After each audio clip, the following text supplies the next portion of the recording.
Welcome to the Fright Lab. I'm Lucas Yoakum, and with us tonight, as always, the documentarian of nearly every stupid thing I say on the mic, Mr. Joseph Wren. Joe, how do you live with such an awful burden? And good evening to you, all of you gruesome people.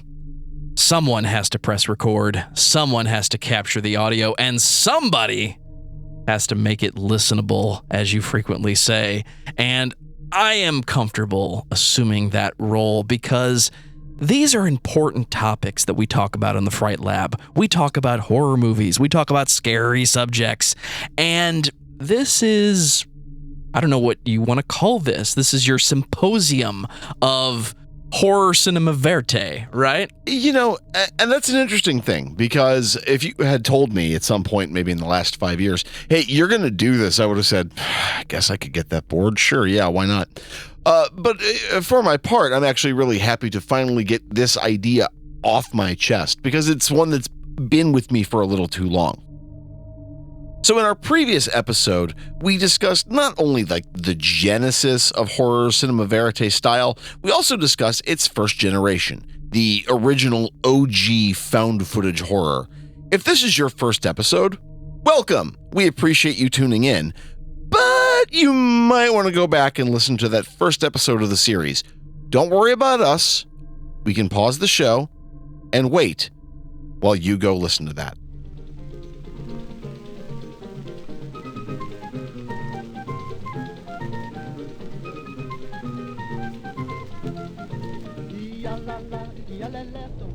All right, welcome back. We're glad you decided to come back and listen to part 2. For those of you who are just coming back, and for our stalwart listeners, let's head into the dark once more. There's a lot more ground to cover here. For those of us who are terminally meme poisoned, you understand the implications of this statement. There are two wolves inside of you. The two wolves inside of me are pulling at my two great cinematic loves, horror and documentaries. I would even argue that documentary filmmaking is one of the most fascinating types of films, sometimes more fascinating than horror in many regards. Sure, there are a set of problems that come with sets and actors and all of that, but dealing with real life while wielding a camera is another animal altogether. And as we all understand, truth is inevitably stranger than fiction. But rather like the way found footage feels like an inevitable growth in terms of horror, the horror mockumentary was destined to happen. But typically, when someone talks about mockumentary films, you're thinking about This Is Spinal Tap, like we mentioned before, or the movie Zelig, and not the subject of our nightmares, horror films. But this is the Fright Lab, meaning we are going to take a tour through that strange liminal territory where filmmakers decided that imaginary horror needs to look like real journalism. But before we dive into this subject, I want to quickly reiterate my theory about horror cinema verite and try to elaborate on the fuzzy lines between documentary and mockumentary. And I also know that it might sound kind of funny, the idea that the lines between real and fake in terms of documentary should be clear. But in the history of filmmaking and entertainment, the nature of truth-telling is not always so simple.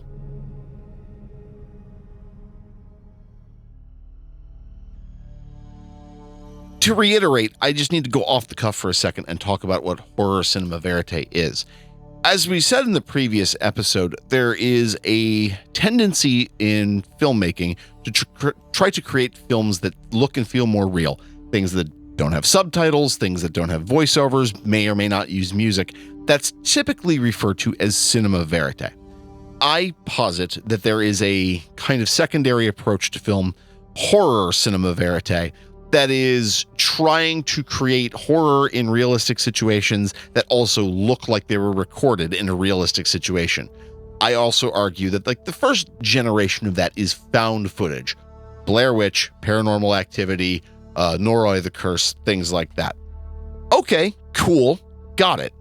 So what about this mockumentary thing I'm talking about? Well, typically when people talk about fakes in documentaries or hoaxes in terms of documentaries, The name that kind of pops up first and almost instantly is Nanook of the North, directed by Robert J. Flaherty in 1922. The film follows an Inuit man identified as Nanook as well as his family. The movie depicts them engaged in like day-to-day life, such as going to a trading post and hearing a gramophone for the first time, hunting walruses with harpoons, building igloos. Okay, fine. But there's a problem. A massive chunk of the events of this film are fully staged. Let's start with Nanook himself. Well, that wasn't his real name. The woman depicted as his wife? Not actually his wife. The harpoon he is forced to hunt with because he's an Inuit?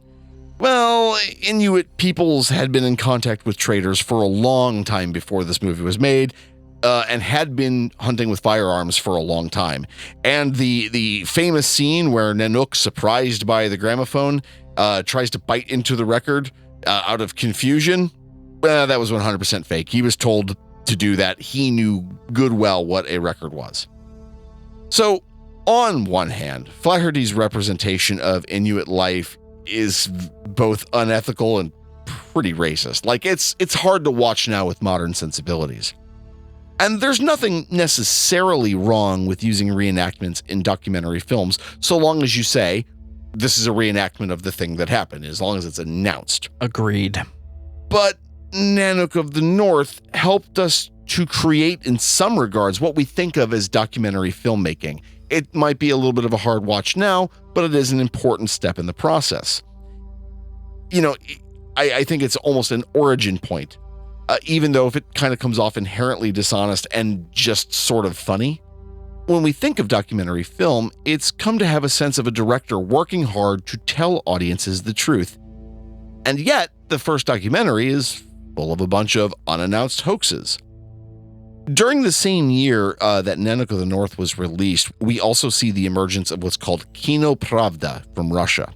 The term Kino Pravda in Russia translates to film truth and was used to describe a style of early newsreels created by Ziga Veritov, Elizaveta Sevalova, and Mikhail Kaufman. These films ended up being influential in Europe, especially in what would become the Soviet bloc.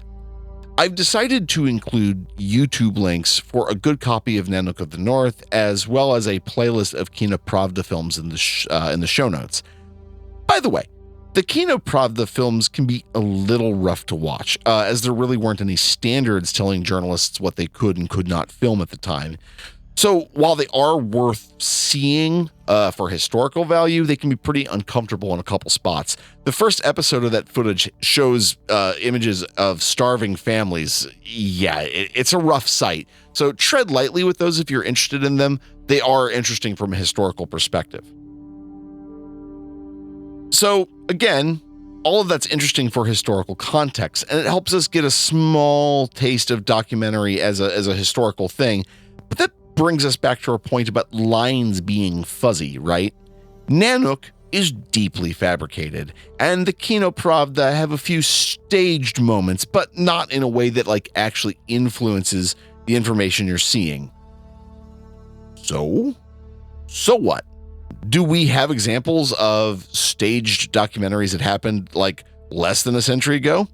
Yeah, we do, as a matter of fact. Joe, you're our music guy. I need you to reach deep into your background and knowledge when I ask you, have you ever heard of this fairly obscure British band called The Beatles? It's interesting you bring up The Beatles and refer to them as an obscure British band because most people would reach back into themselves and say, I thought the Rolling Stones were the most important band of all time, and I would make a serious argument that you are wrong, because the Beatles have truly changed not just music, but they changed the pop music industry before leaving it and then individually coming back to it. I think that the film you're about to talk about is one of the most entertaining films of the time because it really just feels like a press release, more of what we would call a digital press kit in today's world, because was it a movie? Was it a fake documentary? Or was it an example of, we want to have a movie about the Beatles, So somebody come up with a script and we'll just have them do it, because this was post Elvis.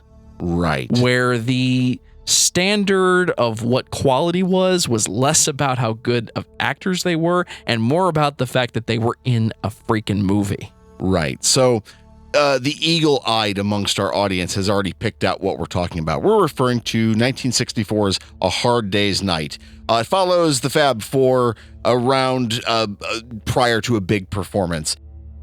But since we're mentioning it here, it's worth knowing that whole chunks of the movie are entirely staged. And granted, the movie looks staged, at least to me, and I gotta say that there wasn't a competent actor amongst the entire band. I would argue that the acting is about as good as Ringo Starr's drumming, ultimately. Oh, now we're gonna fight. I'm sorry, I believe it or not, I actually have a pretty deep amount of respect for Ringo Starr for what he did. But let's be honest, the joke holds. Ringo Starr wasn't even the best drummer in the Beatles. I'm sorry, I had to take that dig at you, man. I'm sorry. I couldn't help it. So anyway, if you want to know more about the production of A Hard Day's Night, there's plenty of it written out there. 5 minutes on Google surrounding the Fab Four will help you, understand that more. I feel like Joe is going to throw me out of his studio right about now. Thank you for tuning in to the last episode of the Fight Lab. While Lucas may not survive the day, I can definitely tell you that I don't even know where to go with it from here. I know. Okay, so I can't even pretend that this is an argument we shouldn't be having on another podcast. DiscussMetal.com. We have sweet perks. The Beatles are one of the biggest bands of all time, and I would argue the biggest band of all time, because every time you turn the focus around and say, well, what about this? Well, what about this? You land on what is special about the Beatles, and that is they didn't do everything the best, but everything they did, they innovated. And that includes film, because money-making, the machine of the music business. Maybe that's the case, Joe. Maybe that's the case, but we are not here to talk about the nuances of classic rock and roll. I'm trying to get off the beat, man. We're trying to turn on the blood spigot. Bring on the horror. That's what our audience was. Ladies and gentlemen, David Cronenberg. He's here finally. Thank you for appearing on the show, sir. Mr. Cronenberg, it's a real honor to have you in the studio. I'm kidding. So tonight I want to talk about 4 movies that carry the documentary side of the mockumentary debate really well. 3 of these films I would argue are pretty brilliant, and one is kind of a mixed bag, albeit a mixed bag I ended up really enjoying. So let's go. Arguably my favorite horror mockumentary, and the one that you should probably move to the top of your watch list, is Lake Mungo from 2008, directed by Joel Anderson. Lake Mungo follows the Palmer family, who are reeling from the accidental death of their secretive daughter, the 16-year-old Alice. The family is obviously pretty traumatized by their loss, and they all begin to act fairly strangely. Furthermore, they begin to experience a number of unusual events in their home. After reaching out to a local psychic, they learn exactly how secretive Alice Palmer could be. In less competent hands, Lake Mungo would be an absolute disaster. The plot is too simplistic, the feeling of it is too prosaic, and the roles of the Palmer family need to be played with such subtlety that in less competent hands they fall completely apart. Thankfully, though, Joel Anderson keeps the movie almost purely rooted in a documentary style, and it works.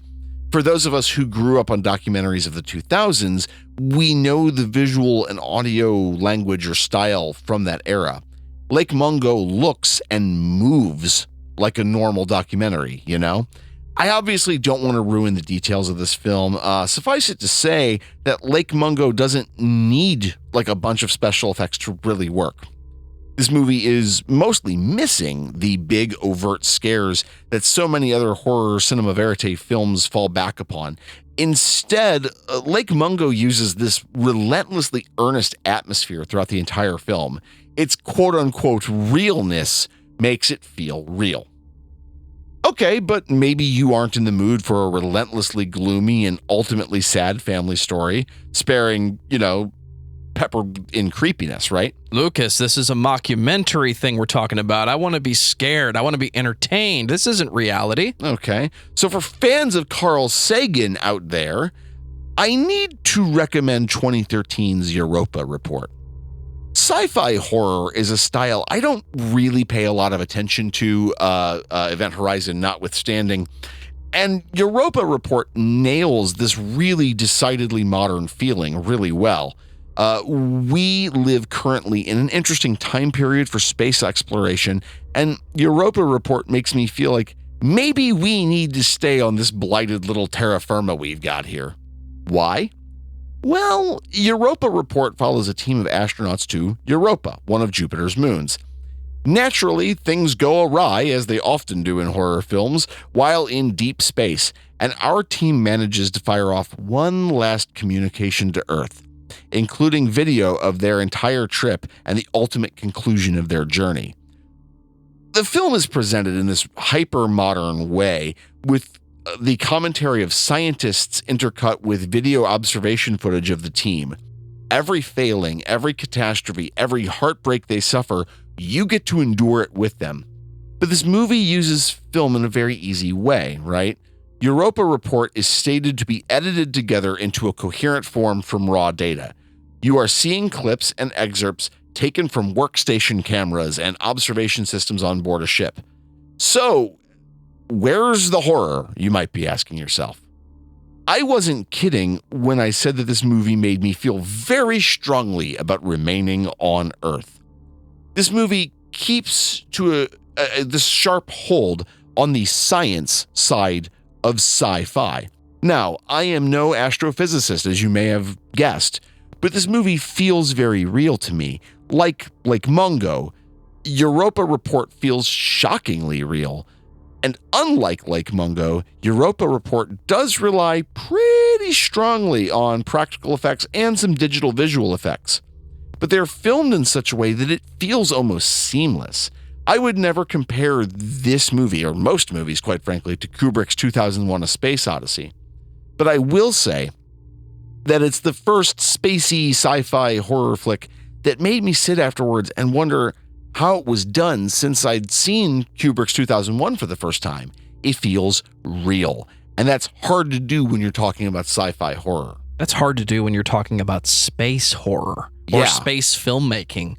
How Kubrick made 2001, I never really thought about it until I watched a documentary about the effects, and it became more of an exciting film to watch for me. Yeah. And you're right. When you talk about sci-fi horror and even documentary or mockumentary sci-fi horror, you're taking it a different direction, because now you're sneaking in that concept we talked about on the last episode, that found footage thing, where even though I generally dislike it because it was overused for a time, if you do it correctly, it can add to the effect, and that can be the most important step. How do you convey to the audience that this is actually happening? Well, and, 2001 is such a classic example, right? I think I saw that for the first time in 1998 or 99, because I was a junior or a senior in high school. First time I watched that. Really blew my mind as a movie, because it is, me telling you that Kubrick made a good movie when he made 2001 is kind of a no shit statement. But come on, realistically, we all know how good Kubrick was. But it's one of those things where that movie is really eye-opening, and a lot of the space sequences, I know how to suspend my disbelief when I'm watching a movie, but there is just this chunk of it that you go, wow, that looks like I really imagine outer space to be. Again, I am not an astrophysicist. I will defer to astrophysicists in this subject. I don't know that there are any astrophysicists listening to the show, but you understand what I mean.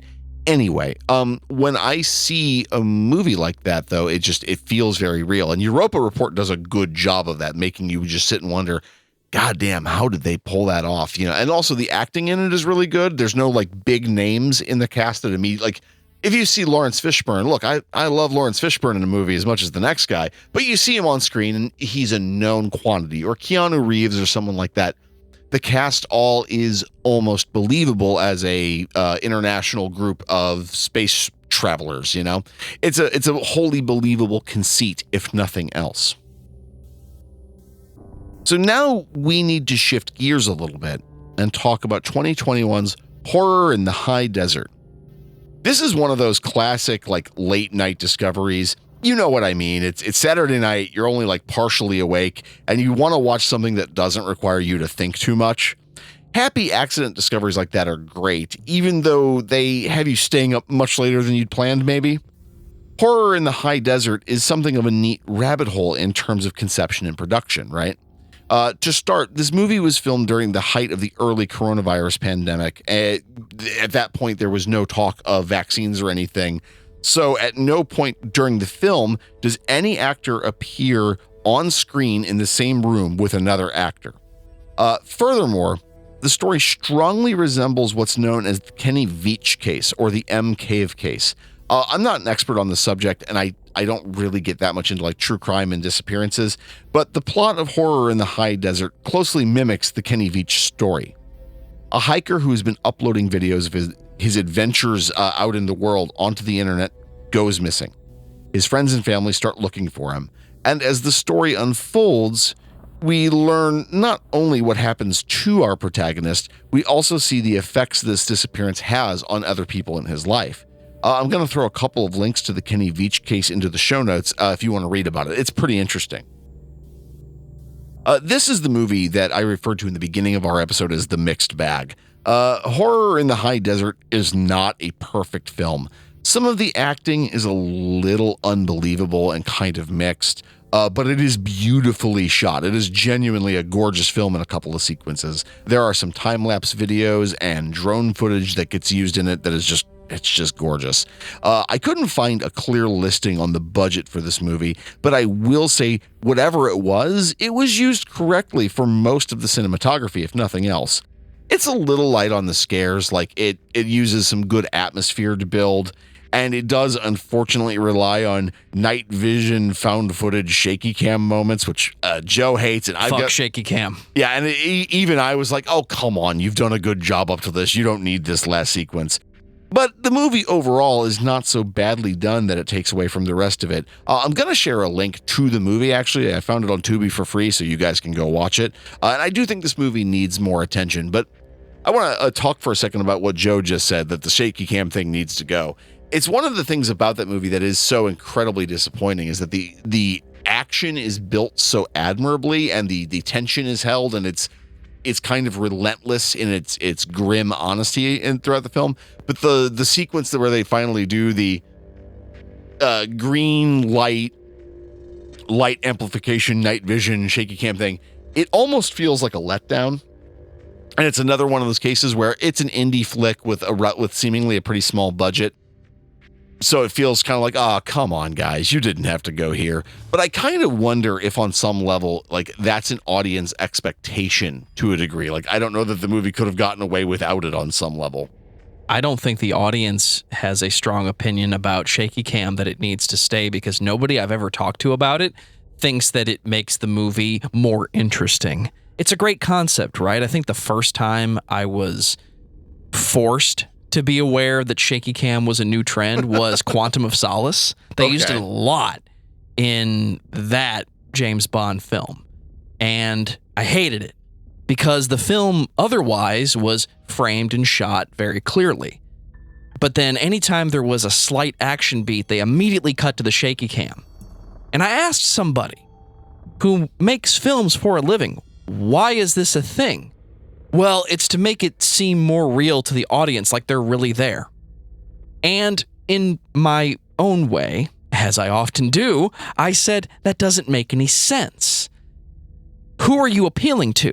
Are you appealing to the military person or the ex-military person who's been in a tense situation? Are you appealing to the gamer who's played first-person shooters for a long time and is really used to whipping back and forth and being fully aware of their environment around them? Or are you appealing to the fan of documentaries or fake documentaries like the Blair Witch Project?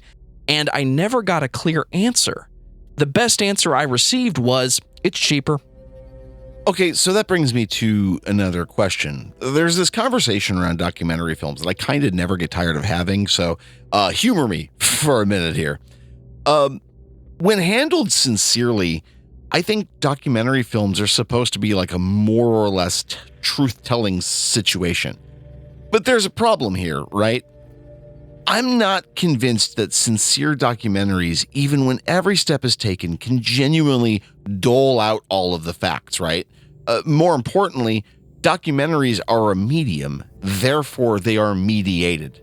That is to say, even if you are like seeing movies that aren't deceptively edited or deceptively manipulated in some way, the footage has to be edited and manipulated somewhat to make a movie. On top of that, the camera's lens serves to add a layer of abstraction or distance from the subject of the documentary. I don't think most documentary filmmakers are actively trying to deceive their audience, but they do have a goal and a message that they're aiming at, right? Should we trust documentary filmmakers? Well, should we trust directors at all? Even if you take away the seeming frequency of Hollywood scandals and abuses, most conventional directors aren't trying to make movies about the facts. So maybe we shouldn't count on documentarians for giving us straight facts either. I don't know. I'm curious to hear your thoughts on that. Where I was first told this idea, I cannot remember. But I think it was around the time Bowling for Columbine first came out. Mm-hmm. And looking into who Michael Moore was and trying to understand his documentarian prowess. Yeah. I want to call it that because I was not aware of Roger and Me. Yeah. But I quickly was made aware of the fact that it was supposed to be one of the best documentaries ever made. What I couldn't get past was some of the ideas that he shared in Bowling for Columbine seemed to be less driven by facts and more driven by his opinion. And that's when I was educated that documentaries are not about giving you facts as much as they're about giving you the director's opinion. It's down to the director to decide what type of documentary they want to give you. Do they want to give you all of the facts and then share their opinion on that? Do they truly want to give you the facts? Because if they do, that's journalism. That's not documentary. That's an interesting question too. Something I like the point you're making. I think you're kind of onto something here with that. Is when I think about documentaries, I do have a sort of journalistic a sense of them, because I think a good many documentaries are journalistic in nature or in approach. It's interesting. In the last, we've been joking about David Cronenberg over the last couple of episodes. There was actually a documentary I watched many years ago. Don't quote me on this. I want to say it was on HBO. It was Tales from the Organ Trade, I think was the name of it. And it was narrated by David Cronenberg. So you have a sense of that's got to be unsettling, and it kind of is. And it's about people who are involved in the buying and selling of organs for organ transplant. It's not as sinister as it sounds, quite frankly, but it is a really weird, interesting, neat documentary. But it's fairly straightforward. The director seems to leave out a lot of their political feelings, whatever they are. I mean, keeping in mind I haven't watched this movie in about 9 or 10 years, I don't remember all of the details of it, but there is a layer of it that is removed from that. There's not a lot of commentary on, is this ethical, is this unethical? Sure, they talk about it a little bit, but they're just trying to show you as many angles of it as you can. So I think done like that, there's a very thin line, if there's a line at all, between journalism and documentary filmmaking. But I also think, and judging by some things I'm seeing you pull up on the second screen, there's some interesting documentary points that have to be brought up about should we trust the documentarian. Joe, I feel like you have a thing you want to say. Please let this one out, man. This is the best example I have. I was talking about the director's perspective, and is a documentary about their opinion or is it about the facts? Best example, Super Size Me versus Fat Head. This is not horror unless you consider consumption of fast food to be a horrifying experience, and many people do for many of the reasons that are discussed in the film Super Size Me. But one person took a look at that and said, none of this makes sense. You're eating it 3 times a day. You're talking about all these negative health effects. And yes, you're going to be taking in a lot of calories, but you're completely missing the point about personal choice and responsibility.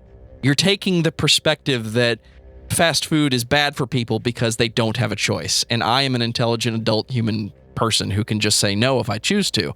So there's some psychological things I think that aren't discussed in the latter film, but this is an example of the left side really is presented like a documentary, and the right side is challenging all of the things that are in that documentary. To clarify a point Joe just made is that he has a screen up in the studio. On the left side of it, he has the iMDB for Super Size Me, and on the right side of the screen, he has the iMDB for Fathead.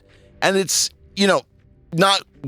I don't want to get into the politics of like food deserts and how in many areas your options are fast food or bad, cheap processed food. That's not the place for the Fright Lab. There are way better sources to have that conversation and talk about the way resources are used, especially as it relates to nutrition in the United States. But I always had a problem with Super Size Me because there was just stuff where I haven't seen this movie since 2006, 2007. Where he's like, oh yeah, well, I live, my wife or girlfriend or fiance is like a vegetarian chef and I am in great physical shape. I work out, 6 times a week. He makes a lot of points where you go, well, yeah, man, no wonder you got sick eating McDonald's for 30 days. It's a total 180 of your lifestyle change. Of course you got sick, naturally. And there's a couple of scenes where he's like at his doctor and his doctor is gravely concerned about his health. And it's like, yeah, well, no shit, man. You've done nothing but eat burgers and fries for the last 30 days. Anyone's going to have health problems pop up from that. I think there is a valuable discussion to be had about, hey, maybe the food in this country isn't quite as good as it could be. Sure, absolutely a discussion. And I'm being facetious there, but there is no very serious conversation to be had there. The difference is I don't think Morgan Spurlock, the director of Super Size Me, was quite an ethical actor in his portrayal of that. And that perfectly encapsulates this notion of, should we trust the person presenting the media? Check out Fathead. It's on Prime. It'll answer your question. Should you trust the director? No. You should challenge him. So, with that in mind, I promised you we would talk about one more film, and I've intentionally saved this one for last, specifically because I think it moves outside of our debate about media and mediation, and in such a way that it could only come from one person. And that person is the closest thing to a celebrity I think I could be starstricken by. Werner Herzog. That's right. Fans, friends, people of the Fright Lab, it's time to start talking about the 2004 bonkers mockumentary, Incident at Loch Ness.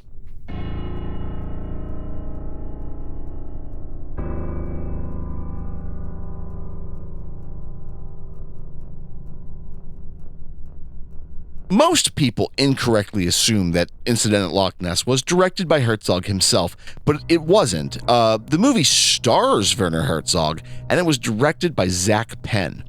Penn directed Incident at Loch Ness, and he also stars in the film as himself, sort of, but we'll get there to him, in a moment. It's pretty obvious to me that Herzog had a massive impact in influence on the writing and direction of the movie, and rather understandably, I don't think you could be in a film with Werner Herzog about Werner Herzog that doesn't end up kind of looking a little bit like a Werner Herzog movie. So let's talk plot really quickly. Werner Herzog has joined up with Hollywood writer and producer Zach Penn to create a bigger budget iteration of Herzog's famous documentary film styles. But in short order, it becomes obvious that Zach Penn is just kind of sleazy and has every intent of fabricating details for this film. And initially, Herzog is not aware, though he quickly picks up on the fact. And just at the moment when it looks like Penn and Herzog are gonna strangle each other, you learn that, well, maybe Loch Ness does have a few secrets to reveal after all. Undoubtedly, the Loch Ness Monster exists as myth. and as an amalgam of myth. I've always been interested in the difference between fact and truth, and I would call it the ecstatic truth. Millions of people are believing that in these deep waters, some sort of a dinosaur is dwelling. Professor Connor, do you really believe in the monster? Absolutely. I mean, there's been 10,000 sightings of this thing over 1,500 years. How do you know that? Summer, a distinguished team of filmmakers and scientists set out on an extraordinary expedition. Show me one piece of evidence that proves this thing does not exist. They're saying, show us the evidence. I'm saying, show us the non-evidence. Their mission, to uncover the legendary... That's not how that works, buddy. A lot of strange things happened on the boat, and I just knew that there was something seriously wrong.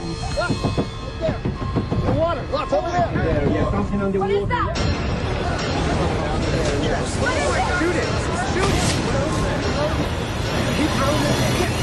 Shoot it with a 9mm. incident at Loch Ness. It's absolute pandemonium on this loch, so it's been very difficult to get any real information out of them as to the causes of this tragedy. Okay. Okay, so why the hell did I save what is arguably the silliest of these movies that we've talked about for last? Well, it's not just my love of Werner Herzog movies and documentaries, though admittedly that may or may not have had some impact. The actual reason here is that the movie knows precisely what it's doing. While looking up some minor details about this movie on Wikipedia, I found this comment, and I think it's just incredibly funny. Quote, "The entire movie is actually a mockumentary film within a film within a film. It's so close, in my opinion, to what Lake Mungo is doing, but it has this extra couple layers of abstraction, mediation, and just sheer absurdity. It's honestly confusing in a couple spaces, intentionally so. Zach Penn and Herzog are clearly having a great time beating you over the head with how silly this all is. This movie has one of my absolute favorite film moments in it of all time. It's a sequence in this movie I can't watch without laughing. One of the cameras in the movie is focused on a cryptozoologist that Zach Penn brought onto the film. And as the interview goes on, the cryptozoologist kind of clumsily explains his esoteric method of doing laundry. Yeah, you heard that right. Esoteric laundry method. Just follow me here, okay? The camera lingers on the guy for just a little too long, hanging on him in this weak and weird silence. It's something that Herzog does with his subjects in many of his nonfiction films. So I started to wonder in that moment, was that Herzog's direction? Well, no, it shouldn't be, but it looks like his work, you know? And then there's the sequence where things are breaking down between the cast members. Herzog turns to a documentary cameraman that he's brought along since he wanted to make a film about making a film with Zach Penn. I know that's silly. So, Joe, you're following along? Good. So this film is absurd, and yeah. I hope everybody takes some time to go see it, but continue. Yeah. I don't want to cut you off here. So Herzog turns to that camera with this silly little grin on his face, and he says, "Now tell me, who is real and who is not?" Do it in the voice. "Now tell me, who is real and who is not?" And it's this sly little thing, but it's absolutely revealing about the conceit of this movie, you know? And rather, like I pointed out, you can sort of lose sight of who's doing what in the movie and what the movie's about. It's so brilliant. Joe, you had also said you had a favorite, like, kind of mockumentary horror movie. What was the one you wanted to bring up? The Mandalorian. I'm sorry. I've already made that joke tonight. I want to see the baby. Bring me the child. No. For those of us that are doing the Herzog impression tonight, mockumentaries are fun. And I wanted to bring it up on this episode. I think I've mentioned it before, but what better place? If you haven't seen it, you need to give it a shot, because Behind the Mask, The Rise of Leslie Vernon, I think it's a brilliant mockumentary film because it does the same thing that Incident at Loch Ness does. It tells you exactly what it is, and then it just throws it away at the end of the film. This is about a serial killer who's preparing to reveal himself, and it talks about his process and how he plans and accomplishes his killings. And you have a Blair Witch style crew following him around as he throws it all out on the table. And that's as much as I can tell you without taking away the joy that is this film. But I am going to spoil one scene where they're talking about how in the scary movies, the killer's always right behind the girl. And it doesn't matter how far you run or how fast you get there. He's always going to be there behind you. They immediately cut to Leslie doing cardio. And his exact words are, "You have no idea how much cardio I have to do." It's not about just being able to get there. It's about being able to look like you're not winded. And I was in at that moment. This film is not well reviewed, but I think it's underappreciated. If you love Incident at Loch Ness for the absurdity and how it just keeps turning left, this is a film that should be on your watch list. It might not be your favorite, but it definitely stands out as okay. No matter how much pain I had to go through, it's worth it. You know, and this is not like the first time that conceit has happened in a movie, though it's maybe the most modern and the most pointed. There's another one, it's 1990s Belgian flick called Man Bites Dog. And it's kind of the same premise. Is there's this hitman serial killer kind of character, and a camera crew starts following him and kind of starts getting in on the action a little bit. It's a very, very dark movie, and I saw it maybe a little, I think I saw it when I was 14 or 15. I saw it maybe a little too young to get it, and rewatching it as an adult is a real treat because you kind of see a lot of the origins of how mockumentary horror in a movie like Behind the Mask ends up happening. It's a really neat thing, and I don't know. I think this is one of those things that just doesn't get talked about enough. So either Incident at Loch Ness or Behind the Mask, The Rise of Leslie Vernon. Go check them out. We've been talking a lot about mockumentary horror movies, and I hope that I've made the connection between this and found footage horror more clearly. To me, it's so obvious, but I really don't see too many people getting onto this point. It's frustrating, honestly, but it makes me think a lot about reality TV, quote unquote, reality TV. We all know, or I think we all know, that reality TV isn't actually real. I mean, first of all, it's a barely concealed fact that reality TV shows are as scripted or as contrived as more quote unquote conventional programs. And that says nothing of what I had been talking about earlier. TV and movies ultimately have at least one level of mediation between the audience and the subject matter, and ultimately it falls upon the audience to draw the conclusions about real and fake as it relates to the media. But, you know, we all know how hard that can be, right? We are not encouraged too strongly to act as good interpreters of media. We've talked at length about how one goal of the Fright Lab is to get people to think more critically about media, and movies like Lake Mungo, or for that matter, Nanook of the North, can strain our abilities to do that in a really big way. You know, the objective universe, the world that we all inhabit, is messy enough. And most of us don't have the scientific ability, much less the interpersonal skills, to apprehend all of its details. And that's not a failing, it's just being human. So I have to acknowledge that mockumentaries are potentially the most dangerous of the subtypes of horror cinema verite. But in our next episode, we're going to be talking about a subvariety of horror cinema verite that I think most of us can accurately read and hopefully have a good time watching. So with all of that said, my dear audience, what do you think? Are horror mockumentaries as big of a deal as I think they are? How do you interpret these ideas about abstraction in terms of media? Am I, as always, overthinking all of this? Let us know. Email us, the Fright Lab Podcast at gmail.com. We can be found on the Letterboxd app at Fright Lab Pod. And we are, of course, on Twitter for some godforsaken reason at Fright_Lab_pod.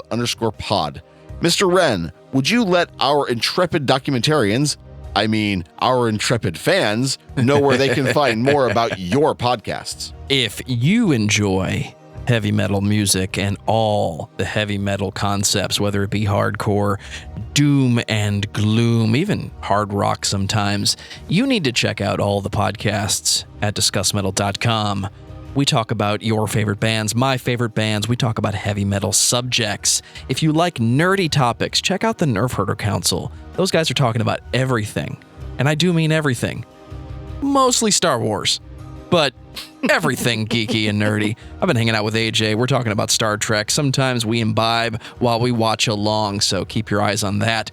What I want you to do right now is take out your phone, take out your laptop, take out your tablet device, whatever you've got. Wherever you are listening to the Fright Lab, if this is your first episode or if you've been here since the beginning, we appreciate you, and I want to hear from you. We want to hear from you. Give us a thumbs up. Give us a 5-star review. Tell us what you think. You heard Lucas say it earlier, the Fright Lab Podcast at gmail.com. Lucas, tell everyone how much we love and appreciate independent media. You know, when you have spent many hours on a Sunday recording, ruining your voice, spending time talking about subjects that very few people care about. Not our fans. Our fans are incredibly too smart, too good looking, too charming to fall into such a trap. But when you spend time doing independent media for any length, you determine that this is a hard thing to do because there's such a big engine of mainstream media that is going to bowl over quieter, smaller voices. Which is why we as independent artists have to stick together and have to rely on each other to make a scene and make noise for ourselves. So if you are creating horror adjacent music, be that some next level dark ambient, be that horror punk or horror influenced metal or horror influenced hip hop, great. If you're making a horror podcast similar or different to what we're doing, we want to hear about it. Email us at thefrightlabpodcast@gmail.com or follow us on Twitter. Let us know what you're up to because we want to signal boost every other independent artist. The Fright Lab is written and researched by me, Lucas Yoakum, and is co-hosted and produced by Joseph Wren. We thank you all for tuning in, and we appreciate every single one of you. With that, good night, and we will talk again soon.